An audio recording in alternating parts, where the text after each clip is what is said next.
Gielinor is just one of the many worlds found in the universe of RuneScape. I know that we have barely scratched the surface of Gielinor's vast lore currently, but I think it's time to get an overview of what lies beyond the world of Gielinor, and dedicate time to learning about some of the other realms and worlds found in the RuneScape universe. Care to join me on a journey through the stars? Welcome to episode 3 of the Tales of Gielinor.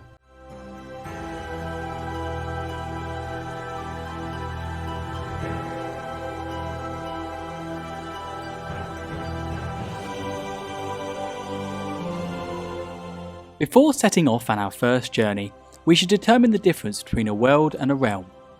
To my understanding, it seems that a realm in RuneScape is similar to a galaxy in the real universe. Within a realm, worlds and other celestial bodies can exist. Like Earth is in the Milky Way galaxy, Gielinor is in its own galaxy, or realm. On this journey you may ask, why do some realms look smaller in-game than some of the worlds? My opinion on this is that Jagex only created a glimpse of the realm, and the implication is that the realm goes on further than has been coded in. Creating an accurate map of RuneScape's universe is very challenging, so instead I'm going to show how I perceive the planets to look.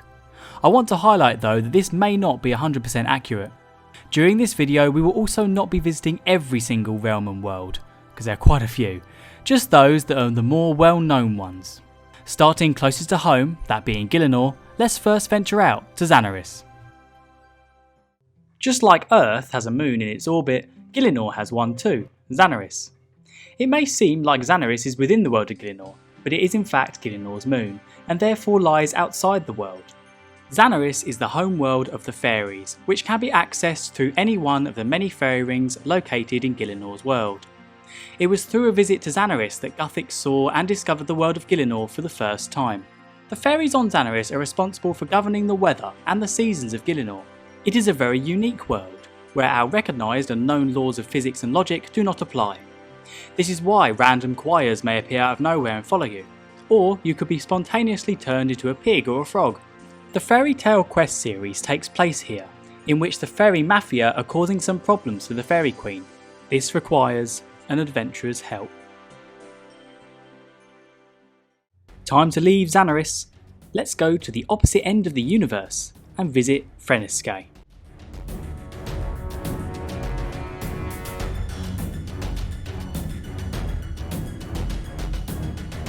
The World Gate can get us access to the next world, which exists at the opposite end of the universe, as far away from Gielinor as possible. Freneskae is a brutal and unforgiving world. It is also the home world of the current Elder Gods, Serin and Zaros. Remember Mother Ma from the previous episode? This was the world which she couldn't leave. Apparently, there was not enough anima to nourish all 5 of the Elder Gods, and Ma was the unlucky one who didn't consume enough anima to fully develop. Ma had recurring nightmares in which she accidentally created life forms. One of these life forms were the Mazcab race, such as Sliske and Azanadra, and another was the Muspa. Freneskae's locations consist of the Approach, the Sanctum, the Pit, the Cradle, the Elder Halls, the Lava Fields, and the Ritual Site. On Freneskae, we aid Serin in regaining some of her soul at the end of the Elf questline, and we also learn more about a plan to try to save the Mazcab from extinction. Moving on from the dangerous world of Freneskae, let's visit now the desolate planet of Kethsi.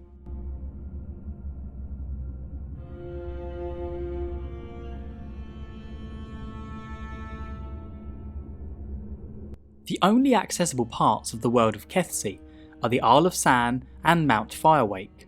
We are exploring the Isle of San currently. Kethsi can be accessed by using the Fairy Ring transport system with code DIR followed by AKS. Kethsi used to have a prosperous civilization, but is now a desolate planet with ash falling from the sky after the Dragonkin attacked the planet and killed all of its inhabitants. In an underground area on the Isle of San, you will find a tuned Bainite ore scroll. When the Dragonkin attacked Kethsi, the Kethsians made a last-ditched attempt to stop them by tuning a Bainite weapon, but unfortunately not enough Bainite ore was available on Kethsi, resulting in the demise of the planet and its inhabitants at the hands of the Dragonkin. The Stone of Jas was held on Kethsi at an earlier point in time, and this was what prompted the Dragonkin attack.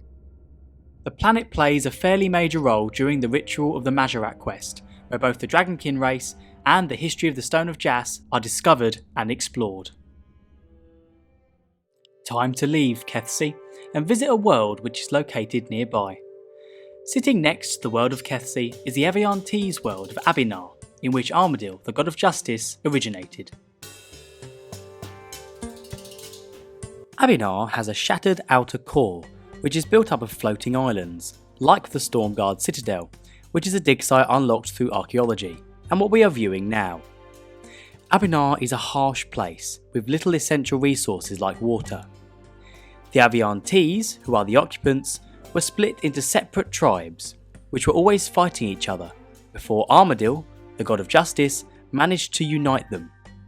Before Armadil united the tribes, Ep.III who reached an older age would participate in a ritual sacrifice so the younger members of their clan would have more resources.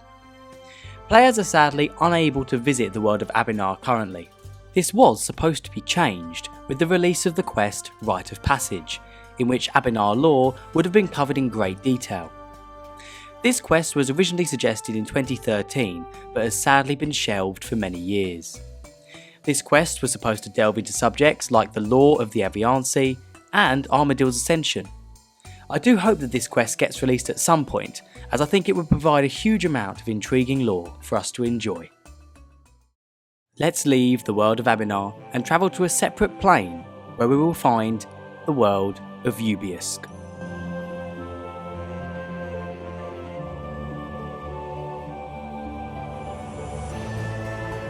In a separate plane to Gielinor, potentially somewhere towards Freneskae's location, is the homeworld of the goblins, ogres, orcs, hobgoblins, fags, rorgs and orgs, which is called Ubeisk. Using fairy ring code BLQ will take you to a section of Ubeisk, whilst the portal found east of the goblin village will take you to a different location on Ubeisk called Bandos' Arena. These are the only two locations of Ubeisk that we can currently visit. Ubeisk, like many of the places we've discussed, is a grey, barren world which has been ravaged by war. Beforehand though, before this war, it is assumed Ubeisk was a location covered in marshes, wetlands and swamps. At some point in the universe's history, Bandos, the god of war, discovered Ubeisk and became an icon for the species which existed there. During the God Wars, Bandos brought those Ubeiskian races, such as the goblins, to Gielinor so they could bring glory to his name. All hail the Big High War God, as they so call him.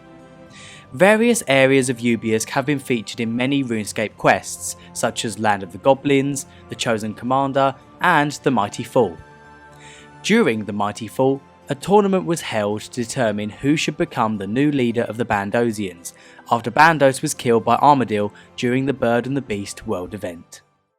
We'll say goodbye to Ubeisk now as it fades into the blackness, and it's time to go to a different world, the original homeworld of the elves, Tarddiad.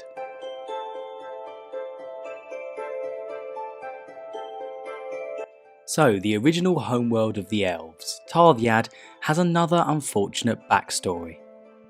I have no idea where this world is located on the map, so we're going to stick it with Ubeisk and Freneskae, or in other words, far away from Gielinor in some other realm. The World Gate describes Tarddiad as a world covered entirely by trees.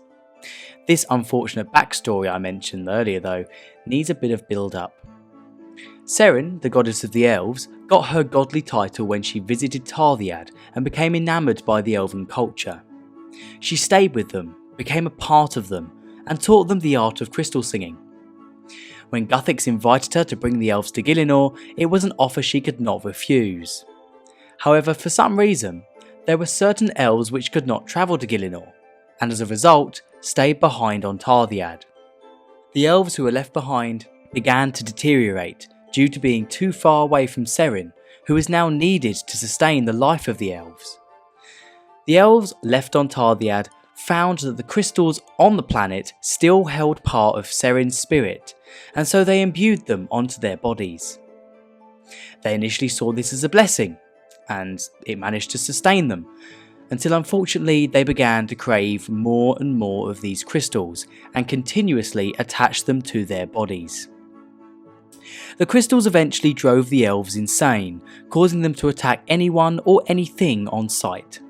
Angoth remains one of the only elves who has managed to not succumb to the sickness.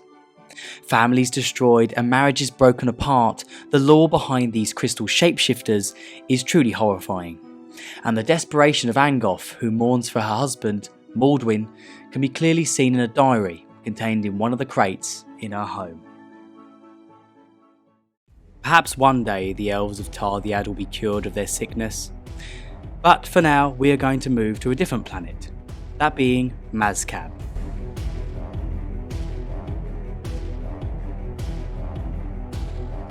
Mazcab, or in its other name, Chantley, is another important world in the RuneScape universe, which is under threat by a war. Little history is known about Mazcab, and seemingly about its location in the universe as well. Mazcab can be accessed by a world window on the back of Tuskar's crashed corpse west of the bandit camp Lodestone on Gielinor. Some key locations in Mazcab are the Graveyard, Kanata, Nemi Forest, Otot, and the Pit of Trials, with Otot being the capital. Mazcab is home to the Gobi race and was a planet attacked by Tuskar who absorbed much of its anima. We investigated Tuskar in the previous video, and on Mazcab she left behind some A-Root, including Beastmaster Durzag. Many PVMers go to Mazcab to defend and participate in raids where Beastmaster Durzag and Yakamaru the Water Serpent can be defeated in order to aid the Gobis in their fight against the invading A-Roots. The quest, Call of the Ancestors, takes place on this planet and considers the tale of a trio of Gobis trying to protect the village Kanata from the A-Root invasion.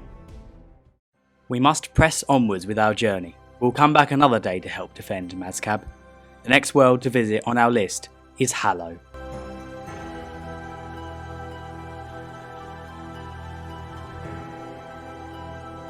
Moving on from Mazcab, we are going to visit Hallow, the home world of the Icene. Well, we're going to visit as much as we can because there's no way to access this in-game, so I have to make do. The Icene are winged, human-like creatures devoted to Saradomin, the god of order. Unfortunately, like Mazcab, Hallow's location within the universe is unknown, and players are unable to visit it. Hallow is mostly a water planet, where the Icene live as farmers, warriors, or priests. After the God Wars at the end of the Third Age, Saradomin, along with many of the other gods, were banned from Gielinor as a result of Guthix's edicts, which he established due to the immense destruction that the gods had caused. Saradomin reportedly returns to Hallow to improve his relationship with the Icene. A day on Hallow lasts for an entire year before night arrives. When night does arrive, the Icene move to an island on the opposite side of Hallow, where it is still day. Time to depart from Hallow, and it's now time to go to the planet that has 3 moons and a star, Iaia.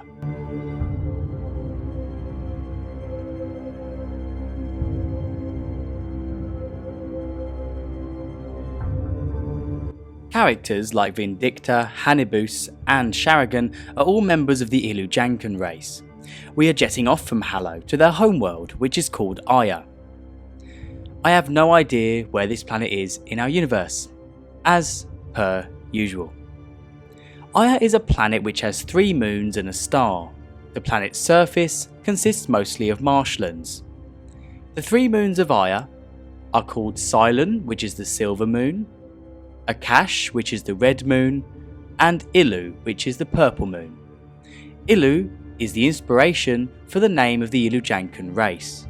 The Ilujanka are currently facing a crisis where their offspring are continuously stillborn.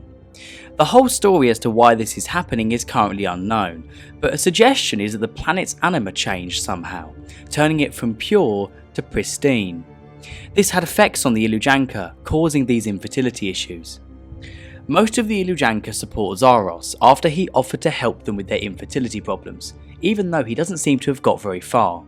Iaia, along with the extinction risk facing the Ilujanka, is spoken about in many quests, especially in One of a Kind.